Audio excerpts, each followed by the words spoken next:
Newsradio WJPF. On the other hand, it got hot for Tom Brady, metaphorically speaking. Here's Dave McKenzie and a look at sports. So to speak, sports brought to you by Fat Bottom Betty's. You can earn free lunch with Fat Bottom Betty's Lunch Punch Combo starting at just $5.99. Hot it did get for Tom Brady. It's been 5 weeks since he met with the NFL Commissioner, Roger Goodell, to appeal the 4-game suspension that was handed down. And everybody was wondering, why is this taking so long? Well, we found out yesterday that the Commissioner upheld that 4-game suspension after negotiating with Brady to reduce it, and it appears that it's heading to federal court. ABC's Bazi Kanani reports there's still one main issue that upheld that 4-game suspension by the NFL.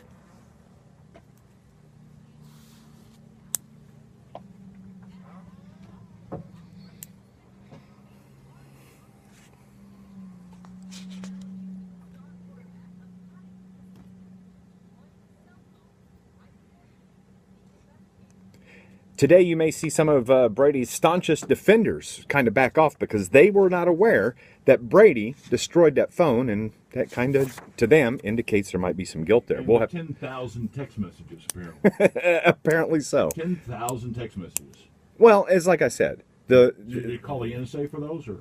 I'm sorry? Just call the NSA to get those? Or Yeah, I think they haven't got rid of the bulk phone records yet. It's going to be interesting to see how this all pans out. Federal court is where it's going to go, though. At Busch Stadium last night, the Cincinnati Reds starting pitcher Mike Leake, he was thinking that maybe that might have been his last game as the Cincinnati Red. There were a lot of scouts in the stands to watch him pitch, and he did, as he didn't allow a hit until the 5th inning, and then he threw 8 scoreless innings of shutout baseball. Joey Votto, he provided all of the offense that the Reds needed.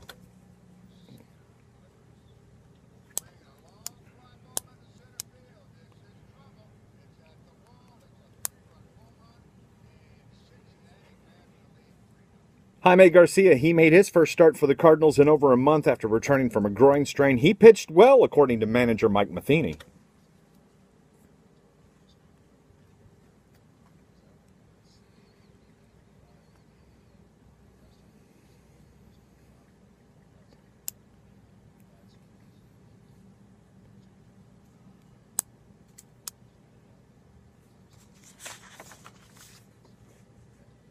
The Cards and Reds wrap their series tonight at Busch Stadium. First pitch set for 7:15, 6:20 pregame here on Newsradio WJPF. In Chicago, the Colorado Rockies got out of the gate quick as they sent 9 men to the plate in the first inning, and they took an early 4-0 lead. That was all the Rockies starter, Johan Flande, would need as the Rockies rout the Cubs 7-2. Nolan Arenado had the big hit in the first inning.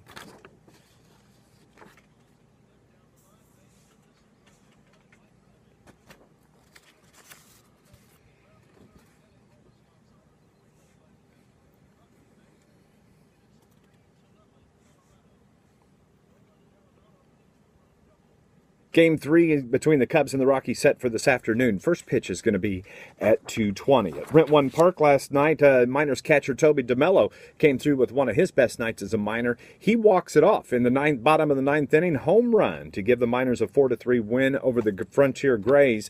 DeMello had 3 extra base hits. They're going to wrap that series tonight at Rent One Park starting at 7:05. And good news for the city of St. Louis and Scott Trade Center. They were informed yesterday that they are the finalists to host the 2018 IIHA World Junior Hockey Championship. St. Louis has hosted a lot of marquee hockey events over the past decade, including the NCAA Final Frozen Four. Ladies Frozen Four is coming up in 17 if selected. This would take place in 2018. Tom Brady has just issued a statement. He has. Via Facebook. I'm very disappointed by the NFL's decision to uphold the 4-game suspension against me. I did nothing wrong, and no one in the Patriots organization did either. Despite submitting to hours of testimony over the past 6 months, it is disappointing that the commissioner upheld my suspension based on a standard that it was probable that I was generally aware of misconduct. The fact is that neither I nor any equipment person did any of which we have been accused.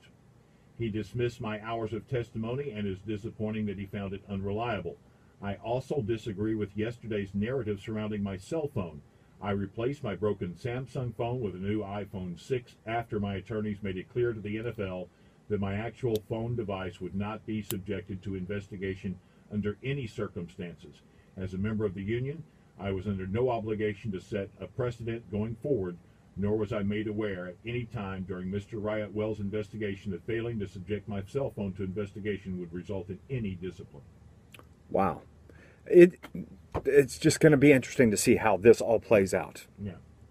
But that's pretty forthright. There's There's more to the statement. It's long. So we'll get a chance to talk to you more about it later this morning, 7:21.